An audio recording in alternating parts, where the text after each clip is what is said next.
Hi friends, welcome back to FTA vlog. FTA വ്ളോഗിൻ്റെ ഇന്നത്തെ എപ്പിസോഡിലേക്ക് ഏവർക്കും സ്വാഗതം. അപ്പോൾ കുട്ടികളെ, നമ്മൾ ഒറ്റ ചോദ്യം ഒറ്റ ഉത്തരം എന്ന് പറയുന്ന പ്രോഗ്രാമിൻ്റെ ഏറ്റവും അവസാനത്തെ എപ്പിസോഡിലാണ് ഇന്നുള്ളത്.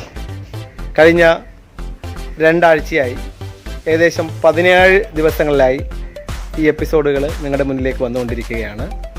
ഓരോ ദിവസവും എപ്പിസോഡിൻ്റെ ഷൂട്ടിങ്ങുമായി ബന്ധപ്പെട്ട് എന്തൊക്കെയോ തിരക്കിലും അതിൻ്റെ എഡിറ്റിങ്ങിലൊക്കെ ആയിട്ടായിരുന്നു ഞാൻ തിരക്കിലാണ്. അതിനിടയിലാണ് നമ്മുടെ നോമ്പ് റംസാൻ മാസവും. ഏതായാലും വളരെ വിജയകരമായി ഇന്ന് അതിൻ്റെ അവസാനത്തെ എപ്പിസോഡിലേക്ക് നമ്മൾ കടക്കുകയാണ്. ഓരോ ചോദ്യവും ഓരോ ചാപ്റ്ററിനകത്തുള്ള ടഫായ ഭാഗത്തെ കേന്ദ്രീകരിച്ച് ഉണ്ടാക്കാൻ ഞാൻ പരമാവധി ശ്രമിച്ചിട്ടുണ്ട്. അതിന് രസകരമായി കെമിസ്ട്രി എക്സാമ്പിളുകളിലൂടെ അവതരിപ്പിക്കുകയും ചെയ്തിട്ടുണ്ട്. അപ്പോൾ നിങ്ങൾക്ക് ഏവർക്കും ഇത് ഇഷ്ടപ്പെട്ടു എന്നുള്ളതാണ് എനിക്ക് മനസ്സിലാവുന്ന കാരണം. കേവലം 18-19 ദിവസം കൊണ്ട് 1K സബ്സ്ക്രൈബർ എനിക്ക് ലഭ്യമായി. തീർച്ചയായും നിങ്ങളുടെ സപ്പോർട്ട് തന്നെയാണ് അതിന് കാരണം. മാത്രമല്ല, കേരളത്തിൽ അങ്ങോളം ഇങ്ങോളമുള്ള വിവിധ അധ്യാപകരും ഇതിനെ എന്നെ നന്നായിട്ട് സപ്പോർട്ട് ചെയ്തിട്ടുണ്ട്. അവരുടെ സ്റ്റുഡൻസിന് ഈ ലിങ്ക് അയച്ചു കൊടുത്തിട്ടുണ്ട്. സ്റ്റുഡൻസ് ഇത് സബ്സ്ക്രൈബ് ചെയ്തുകൊണ്ടാണ് ഇത്രയും പെട്ടെന്ന് ഒരു 17 ദിവസം കൊണ്ട് തന്നെ 1000-ഓളം സബ്സ്ക്രൈബറെ എനിക്ക് ലഭ്യമാക്കാൻ സാധിച്ചത്. തീർച്ചയായും നിങ്ങൾ എന്നിൽ നിന്നും ഒരുപാട് പ്രതീക്ഷിക്കുന്നുണ്ട് എന്ന് എനിക്കറിയാം. അപ്പം തുടർച്ചയായി ഇനിയും ഓരോ വീഡിയോകൾ ഞാൻ ഇടും. ഇത് കഴിഞ്ഞ് അടുത്ത് നിങ്ങളുടെ പരീക്ഷയ്ക്ക് മുമ്പായിട്ട് പ്രധാനപ്പെട്ട ചോദ്യങ്ങൾ ഏതൊക്കെയാണെന്ന് പരിചയപ്പെടുത്തിക്കൊണ്ടുള്ള ഒരു എപ്പിസോഡ് ഇടാൻ ആഗ്രഹിക്കുന്നുണ്ട്. തീർച്ചയായും അത് പരീക്ഷയ്ക്ക് മുമ്പായിട്ട് തന്നെ സാധ്യമാവും എന്നാണ് വിചാരിക്കുന്നത്. അതുപോലെ നിങ്ങൾ സെക്കൻഡ് ഇയേഴ്സിലേക്കാണ് കാൽ വെക്കുന്നത്. നിങ്ങൾ സെക്കൻഡ് ഇയേഴ്സിൽ 1ാമത്തെ ചാപ്റ്റർ സോൾഡ് സ്റ്റേറ്റ് മുതൽ അവസാനത്തെ ചാപ്റ്റർ പോളിമേഴ്സ് വരെയുള്ള പാഠഭാഗങ്ങളിൽ എനിക്ക് കിട്ടുന്ന സമയത്തൊക്കെ മാക്സിമം ഞാൻ വെറൈറ്റി ആയിട്ടുള്ള വീഡിയോകൾ നിങ്ങൾക്ക് എളുപ്പമാകുന്ന രീതിയിൽ അവതരിപ്പിച്ച് എന്തായാലും ഇടും. അപ്പോൾ പരമാവധി നിങ്ങൾ എന്നെ സപ്പോർട്ട് ചെയ്യുക, നിങ്ങൾ സബ്സ്ക്രൈബ് ചെയ്യുക, ചാനൽ ഇഷ്ടപ്പെട്ടുവെങ്കിൽ നിങ്ങൾ മറ്റുള്ളവരിലേക്ക് ഷെയർ ചെയ്യുക. അതുപോലെ നിങ്ങൾ കമൻറ്റ് ബോക്സിൽ നിങ്ങൾ കമൻറ്റ് ഇടുക. സംശയങ്ങൾ നിങ്ങൾക്ക് ഏത് സമയത്തും ചോദിക്കാവുന്നതാണ്. ഓക്കെ, അപ്പോൾ നമുക്ക് ഇന്നത്തെ ലാസ്റ്റ് എപ്പിസോഡിലെ നമ്മുടെ നോട്ട് എടുക്കാം. നമ്മുടെ അമ്പിച്ചു കൂടെ അടുത്ത് നിൽക്കുന്നുണ്ട്. അമ്പിച്ചു, അപ്പോൾ ഇന്ന് നമ്മുടെ അവസാനത്തെ എപ്പിസോഡാണ്. എന്തെങ്കിലും പറയാനുണ്ടോ? എങ്ങനെയുണ്ട് നമ്മുടെ ചാനൽ? എന്തെങ്കിലും പറ. ഒന്നും പറയാനില്ല.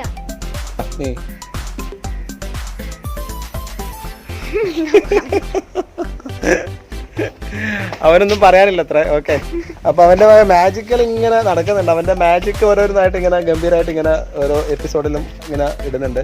അത് എഡിറ്റ് ചെയ്യുന്ന അവൻ തന്നെയാണ്. അവൻ ഉണ്ടാക്കുന്ന മാജിക് അവൻ പല സ്ഥലത്ത് കണ്ടെത്തിയിട്ട് അത് അവതരിപ്പിക്കുന്നത് അവൻ തന്നെയാണ് അത് മൊബൈലിൽ എഡിറ്റ് ചെയ്യുന്നത്. എനിക്കത് യാതൊരു വർക്കും ഇല്ല. അപ്പോൾ ഇന്നും കൂടി അവനൊരു മാജിക് അവതരിപ്പിക്കാൻ ആഗ്രഹിക്കുന്നുണ്ട്. അപ്പോൾ മാജിക് എന്താണ്, പ്ലാൻ ഉണ്ടോ? ഓക്കെ, അപ്പം എവിടെ അവതരിപ്പിക്കുന്നത്? ഓക്കെ, അപ്പം മാജിക് അവതരിപ്പിക്കുന്നുണ്ട്. അപ്പോൾ ഫ്രണ്ട്സ്, കുട്ടികളെ നന്നായിട്ട് പഠിക്കുക. പരീക്ഷയാണ് വരാൻ പോകുന്നത്. 26-ാം തീയതി പരീക്ഷ. നമ്മുടെ കെമിസ്ട്രി പരീക്ഷ വരുന്നത് 29-നോ 30-നോ ആണെന്ന് തോന്നുന്നു. അപ്പോൾ പരീക്ഷ നന്നായിട്ട് എഴുതുക. ഓരോ ചോദ്യങ്ങൾ വരുമ്പോഴും അത് കൃത്യമായി വായിക്കുക. എന്നിട്ട് കൃത്യമായി അതിൻ്റെ ഉത്തരങ്ങൾ എഴുതുക. എല്ലാവർക്കും വിജയാശംസകൾ. Okay, bye bye. ഇനി നമുക്ക് അമ്പിച്ചുവിൻ്റെ മാജിക്കിലേക്ക് പോകാം, തുടർന്ന് ലോട്ടിലേക്ക് പോകാം. ഓക്കെ,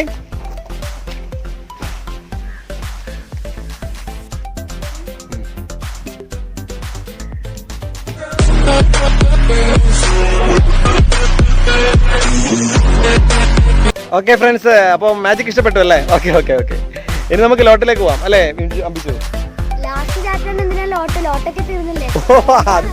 ഓ, അത് ശരിയാണ്. ലാസ്റ്റ് ചാപ്റ്ററിൽ എന്തിനാണ് ലോട്ട്? അത് ശരിയാണ്, ഞാൻ മറന്നുപോയി. ഓക്കെ ഓക്കെ, അപ്പോൾ എന്തായാലും കണ്ടത് സ്മോഗ് എന്നുള്ളതാണ്. എൻവിറോൺമെന്റൽ കെമിസ്ട്രി എന്ന് പറയുന്ന ചാപ്റ്ററിനകത്തുള്ള സ്മോഗിനെ കുറിച്ചിട്ടാണ് നമ്മൾ ഇന്ന് ക്ലാസ് എടുക്കാൻ പോകുന്നത്. സ്മോഗ് എന്നാൽ എന്ത്, എങ്ങനെയാണ് സ്മോഗിനെ ക്ലാസിഫൈ ചെയ്തിരിക്കുന്നത്, അതുപോലെ ഫോട്ടോ കെമിക്കൽ സ്മോഗും കൂടി അതിനകത്ത് ഉൾപ്പെടുത്താൻ ശ്രമിക്കാം. ഓക്കെ, അപ്പോൾ നമുക്ക് ക്ലാസ്സിലേക്ക് കിടക്കാം. Okay, bye bye.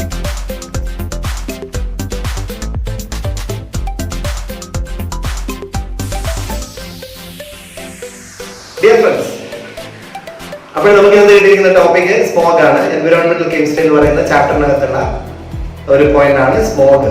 സ്മോഗ് എന്ന് പറഞ്ഞു കഴിഞ്ഞാൽ ഇന്ന് മെനി സിറ്റീസിൽ, ഒരുപാട് സിറ്റീസ്, ലോകത്തിലുള്ള ഒരുപാട് സിറ്റികളിൽ പ്രധാനപ്പെട്ട പ്രശ്നം ഉണ്ടാക്കുന്ന പ്രധാനപ്പെട്ട ഒരു എയർ പൊല്യൂട്ടന്റ് ആണ് സ്മോഗ് എന്ന് പറയുന്നത്.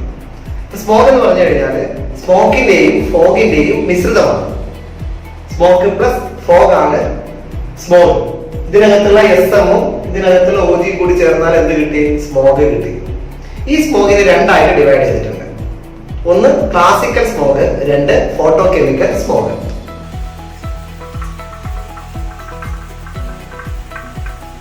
ഈ ക്ലാസിക്കൽ സ്മോഗും ഫോട്ടോ കെമിക്കൽ സ്മോഗും തമ്മിലുള്ള മൂന്ന് പ്രധാനപ്പെട്ട വ്യത്യാസങ്ങളാണ് ഞാൻ പറയാൻ പോകുന്നത്. അത് എക്സാമിൽ ചോദിക്കാം, distinguish between classical smog and photo chemical smog. ഒന്നാമത്തെ വ്യത്യാസം, ഈ ക്ലാസിക്കൽ സ്മോഗ് ഉണ്ടാവുന്ന സമയം ഏതാണ്? കൂൾ ഹ്യൂമിഡ് കണ്ടീഷനിലാണ്. കൂൾ ഹ്യൂമിഡ് കണ്ടീഷനിലാണ് ക്ലാസിക്കൽ സ്മോഗ് ഉണ്ടാകുന്നത്. എന്നാൽ ഫോട്ടോ കെമിക്കൽ സ്മോഗ് ഉണ്ടാവുന്നത് വാം ഡ്രൈ സണ്ണി ക്ലൈമറ്റിലാണ്. വാം ആയിരിക്കുന്ന, ഡ്രൈ ആയിരിക്കുന്ന, സൂര്യപ്രകാശമുള്ള ഒരു കണ്ടീഷനിലാണ് ഫോട്ടോ കെമിക്കൽ സ്മോഗ് ഉണ്ടാവുക. വളരെ കൂൾ ആയിരിക്കുന്ന കണ്ടീഷനിലാണ് എന്തുണ്ടാവുക? ഈ ക്ലാസിക്കൽ സ്മോഗ് ഉണ്ടായിരിക്കുക. രണ്ടാമത്, ഇതിനകത്ത് ക്ലാസിക്കൽ സ്മോഗിനകത്ത് മെജോറിറ്റി കണ്ടെയ്ൻ ചെയ്തിരിക്കുന്നത് റെഡ്യൂസിങ് മിക്സ്ചർ ആണ്. അതുകൊണ്ട് ഇതിനെ റെഡ്യൂസിങ് സ്മോഗ് എന്ന് വിളിക്കും. റെഡ്യൂസിങ് സ്മോഗ് എന്ന് വിളിക്കും. റെഡ്യൂസിങ് മിക്സ്ചർ ആണ് ഇതിനകത്ത് കൂടുതൽ ഉണ്ടാവുക. അതുകൊണ്ട് ഇതിനെ റെഡ്യൂസിങ് സ്മോഗ് എന്ന് വിളിക്കും. എന്നാൽ ഫോട്ടോ കെമിക്കൽ സ്മോഗിനകത്ത് മെജോറിറ്റി ഉണ്ടാവുക ഓക്സിഡൈസിങ് മിക്സ്ചർ ആണ്. സോ അതിനെ ഓക്സിഡൈസിങ് സ്മോഗ് എന്ന് വിളിക്കും. ഓക്സിഡൈസിങ് സ്മോഗ് എന്ന് വിളിക്കും. ഇനി മൂന്നാമതായിട്ട്, ഇതിനകത്തുള്ള മെയിൻ കണ്ടന്റ് എന്താണ്? ക്ലാസിക്കൽ സ്മോഗിനകത്തുള്ള മെയിൻ കണ്ടന്റ് എന്ന് പറയുന്നത് സ്മോക്ക്, അതുപോലെ ഫോഗ്, അതുപോലെ സൾഫർ ഡയോക്സൈഡ് ആണ്. സ്മോക്കും ഫോഗും സൾഫർ ഡയോക്സൈഡും കൂടി ചേർന്നിട്ടാണ് ക്ലാസിക്കൽ സ്മോഗ് ഉണ്ടാവുക. എന്നാൽ ഫോട്ടോ കെമിക്കൽ സ്മോഗ് ഉണ്ടാവുന്നത് സൺലൈറ്റിന്റെ ആക്ഷൻ ഓട്ടോമൊബൈൽസിന്റെ എക്സോസ്റ്റ് ആയ നൈട്രസ് ഓക്സൈഡിന്റെ മേലെ പ്രവർത്തിക്കുമ്പോഴാണ്. അല്ലെങ്കിൽ സൺലൈറ്റ് അൺസാച്ചുറേറ്റഡ് ഹൈഡ്രോ കാർബൺസിന്റെ മുകളിൽ പ്രവർത്തിക്കുമ്പോഴും ഇതുണ്ടാവും, ഈ പറയുന്ന ഫോട്ടോ കെമിക്കൽ സ്മോഗ് ഉണ്ടാവും.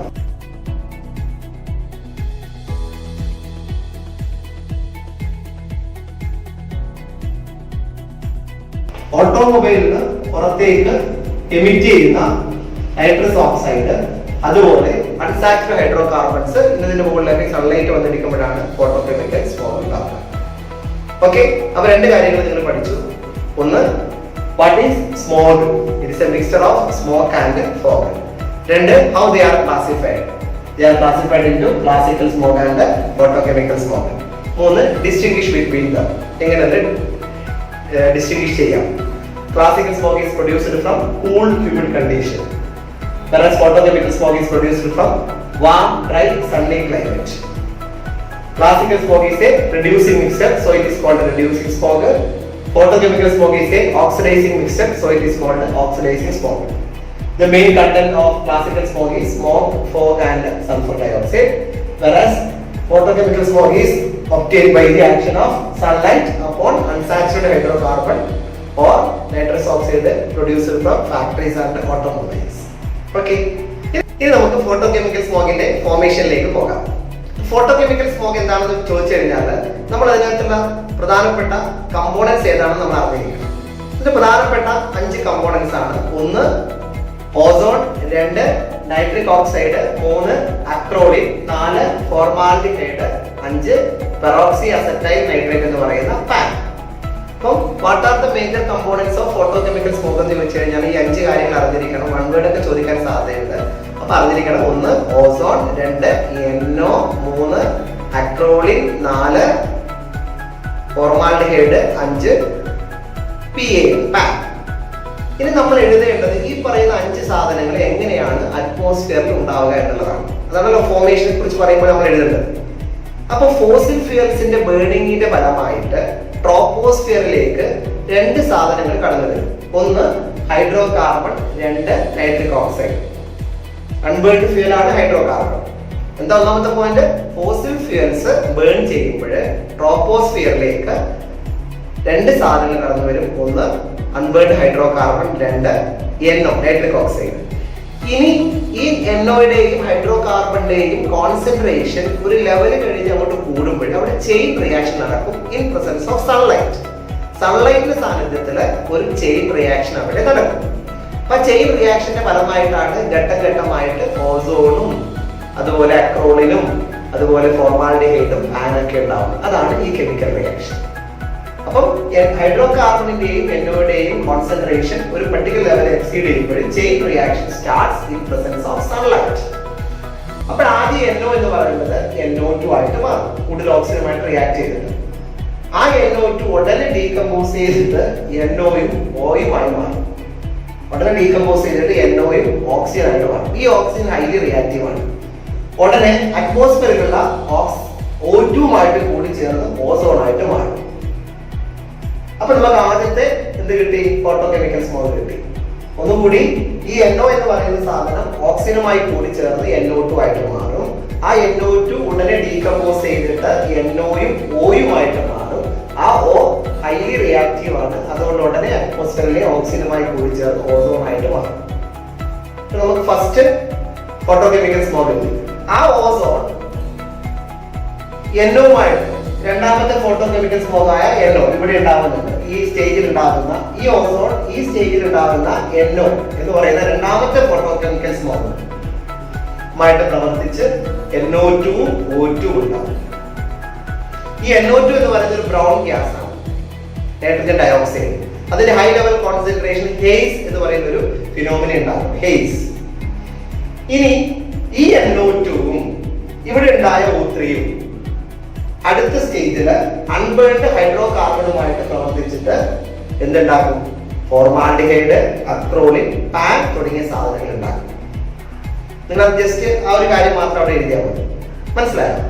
അതായത് ഹൈഡ്രോ കാർബൺ, നൈട്രിക് ഓക്സൈഡ്, ഈ രണ്ട് സാധനങ്ങളാണ് ഫോസിൽ ഫ്യൂൽസിന്റെ ബേണിംഗ് ഫലമായി ഉണ്ടാവുക. ആദ്യം ഇതെടുക്കുക. ഇതെടുത്തിട്ട് ഓക്സിജനുമായി പ്രവർത്തിച്ച് NO2 ആക്കുന്നു. NO2 ഡീകമ്പോസ് ചെയ്തിട്ട് NOയും ഓയുമായി മാറുന്നു. ആ O ഓക്സിജനുമായി കൂടി ചേർന്ന് ഓസോണായി മാറും. ഈ ഓസോണും ഈ NOയും തമ്മിൽ കൂടി ചേർന്ന് NO2 ഉണ്ടാവും. ഇങ്ങനെ ഉണ്ടാകുന്ന NO2ഉം നേരത്തെ ഉണ്ടായ O3യും ഇവിടെ ബാക്കി ആരുണ്ട്? ഹൈഡ്രോ കാർബൺ ഇല്ലേ? ആ ഹൈഡ്രോ കാർബണുമായി പ്രവർത്തിച്ചാൽ അവശേഷിക്കുന്ന മൂന്നെണ്ണം ഉണ്ടാവും, അക്രോളിൻ, ഫോർമാൽഡിഹൈഡ്, പാൻ. ഇതാണ് ഇതിന്റെ സൈക്കിൾ. ഇത് മനസ്സിലാക്കൊണ്ടിരിക. എല്ലാത്തിനും ഒരു നമ്മളൊന്ന് എഴുതി പഠിച്ചാൽ കിട്ടാവുന്ന കാര്യമുള്ളൂ. ഇങ്ങനെയാണ് ഫോട്ടോ കെമിക്കൽ സ്മോഗ് ഉണ്ടാകുന്നത്. ഓക്കെ, ഇനി നമുക്ക് എഫക്ട്സ് ഓഫ് ഫോട്ടോ കെമിക്കൽ സ്മോഗിലേക്ക് വരാം. ഫോട്ടോ കെമിക്കൽ സ്മോഗിന് 5 പ്രധാനപ്പെട്ട എഫക്റ്റുകളാണ് ഞാൻ ഇവിടെ പറയുന്നത്. ഒന്ന്, both ozone and PAN act as powerful eye irritants. കണ്ണ് ചൊറിച്ചിലുണ്ടാക്കുന്ന പ്രധാനപ്പെട്ട 2 ഫോട്ടോ കെമിക്കൽ സ്മോഗാണ് ഓസോണും പെറോക്സി അസറ്റൈൽ നൈട്രേറ്റ് എന്ന് പറയുന്ന പാൻ. 2, ഓസോണും NOയും ഇറിറ്റേറ്റ് നോസ് ആൻഡ് ത്രോട്ട്. നോസും ത്രോട്ടൊക്കെ നന്നായിട്ട് ഇറിറ്റേറ്റ് ചെയ്യുന്ന 2 ഫോട്ടോ കെമിക്കൽ സ്മോഗാണ് ഓസോണും NOയും. ഓക്കെ, അപ്പൊ ഇതിന്റെ ഇറിറ്റന്റ് ആയിട്ടുള്ള ഓസോൺ. അപ്പോ ഇറിറ്റൻസ് ആയ കുറച്ച് ഫോട്ടോ കെമിക്കൽ സ്മോഗുകളാണ് ഓസോണും NOയും പാനും ഒക്കെയാണ് മനസ്സിലാക്കുന്നത്. ഇനി high concentration of this photo chemical cause headache, നന്നായിട്ട് തലവേദന ഉണ്ടാവും, അതുപോലെ chest pain, difficulty to breathe, ശ്വസിക്കാനൊരു പ്രയാസം ഉണ്ടാവും. ഇതൊക്കെ ഫോട്ടോ കെമിക്കൽ സ്മോഗിന്റെ ഹൈ കോൺസെൻട്രേഷൻ മുഖേന ഉണ്ടാവും. 4, it cause cracking of rubber. റബ്ബറിലെ ക്രാക്കിംഗ് കാരണമാകും. അതുപോലെ extensive damage of plant life excessive ആയിട്ട് ഡാമേജിന് കാരണമായി തീരും. Cracking of rubber and excessive damage of plant life caused by photochemical smoke. And last one, it cause corrosion of building material, stones, അതുപോലെ metals ഒക്കെ choroid ചെയ്യാൻ കാരണമായി തീരും. Okay, അപ്പൊ ഇന്നത്തെ എപ്പിസോഡിൽ ഞാൻ വളരെ കുറച്ച് കാര്യങ്ങളാണ് എൻവയോൺമെന്റ് ലിംസിൽ പറഞ്ഞത്. സ്മോഗ് എന്നാൽ എന്ത്? Smog is A mixture of smoke and fog. What are the 2 types of smog? Classical smog and photochemical smog. What are the differences between these two? 3 differences രണ്ടെണ്ണത്തിന് പറഞ്ഞു തന്നിട്ടുണ്ട്. Then how photochemical smog is formed എന്നുള്ളതാണ് ഞാൻ explain ചെയ്തത്. ഞാൻ അവിടെ ബോർഡിൽ വരച്ച കാര്യം നിങ്ങൾ സ്ക്രീൻഷോട്ട് എടുത്തിട്ട് ആ രീതിയിൽ തന്നെ പഠിക്കുക. അൺബേൺഡ് ഹൈഡ്രോ കാർബൺ, അതുപോലെ നൈട്രിക് ഓക്സൈഡ് ഉണ്ടാവും, അതിന്റെ ചെയിൻ റിയാക്ഷൻ, അതിന്റെ ഒടുവിലായിട്ട് ഈ പറഞ്ഞ ഫോട്ടോകെമിക്കൽ സ്മോഗ് ഉണ്ടാകുന്ന ആ ഒരു പിക്ചർ നിങ്ങൾ മനസ്സിലേക്ക് എടുത്തിട്ട് അത് നോക്കിയിട്ട് വായിക്കുക, എന്നിട്ട് അത് പഠിക്കുക. ഓക്കെ, അവസാനമായിട്ട് പറഞ്ഞ ഈ 5 എഫക്ട്സ് ഓഫ് ഫോട്ടോകെമിക്കൽ സ്മോഗ് ആണ്. ഓക്കെ, അപ്പോഴേ ഈ ഒരു എപ്പിസോഡ് ഇവിടെ അവസാനിക്കുകയാണ്. കഴിഞ്ഞ കുറെ എപ്പിസോഡുകളിലായിട്ട് 1ാമത്തെ ചാപ്റ്റർ മുതൽ ഇന്ന് ഞാൻ ഈ പറഞ്ഞ 14ാമത്തെ ചാപ്റ്റർ വരെയുള്ള ഓരോ ചാപ്റ്ററിലെയും പ്രധാനപ്പെട്ട ചോദ്യമാണ് പറഞ്ഞത്. പരീക്ഷയ്ക്ക് നിങ്ങൾക്ക് ചോദിക്കാൻ സാധ്യതയുള്ള ചോദ്യങ്ങളാണ്. അപ്പൊ എല്ലാവരും പരീക്ഷയ്ക്ക് മുമ്പായിട്ട് ഈ ഒരു ചോദ്യങ്ങളിലൂടെയൊക്കെ ഉത്തരം കൂടി കടന്നു പോകണം. ഒരു 2ഓ 3ഓ ചോദ്യങ്ങൾ ചോദിച്ചാൽ തന്നെ ഞാനിട്ട എപ്പിസോഡുകൾ വൻ വിജയമായിരുന്നു വേണമെന്ന് പറയാം. ഏതായാലും ഇന്ന് സാറ്റർഡേ ആണ്, നാളെ സൺഡേ, പിന്നെ മൺഡേ തീർച്ചയായിട്ടും പിന്നെ 1 മുതൽ 5 വരെയുള്ള പാഠങ്ങളിലെ പ്രധാനപ്പെട്ട ചോദ്യങ്ങൾ ഒന്ന് ഡിസ്കസ് ചെയ്യുന്നതാണ്. ഓക്കെ, അപ്പൊ തീർച്ചയായും നിങ്ങളെല്ലാം പഠിച്ചു കഴിഞ്ഞതിന് ശേഷം ഒരു ക്വിക്ക് റിവിഷൻ എന്ന രീതിയിൽ പ്രധാനപ്പെട്ട ചോദ്യങ്ങൾ ഞാൻ ഇങ്ങനെ പറഞ്ഞു തരും. അത് നിങ്ങൾ എന്തായാലും എപ്പിസോഡിൽ കേൾക്കണം. അതുപോലെ അതിന് ശേഷം അടുത്ത 6 മുതൽ 10 വരെയും പിന്നെ 10 മുതൽ 14 വരെയുമുള്ള 3 സെക്ഷനായിട്ട് 3 എപ്പിസോഡുകളിലൂടെ പരീക്ഷയ്ക്കിടയിൽ ഒരു 15-20 മിനിറ്റ് നേരത്തേക്ക് ചോദ്യങ്ങൾ മാത്രം, ഉത്തരങ്ങളൊന്നും പറയണമെന്നില്ല, ഇത് പഠിച്ചോ എന്ന രീതിയിൽ ചോദ്യങ്ങളും ചിലപ്പോൾ ഇടയിൽ ചെറിയ ചെറിയ ട്രിക്കുകളൊക്കെ ഞാൻ പറഞ്ഞു തരും. ആ രീതിയിൽ നിങ്ങളത് കാണുക. ഈ വ്ളോഗ് ഇഷ്ടപ്പെട്ടെങ്കിൽ നിങ്ങൾ ലൈക്ക് ചെയ്യുക, പരമാവധി പേരിലേക്ക് നിങ്ങൾ എത്തിക്കുക. ഓക്കെ, അപ്പോൾ വീണ്ടും നമുക്ക് കാണാം. Bye bye.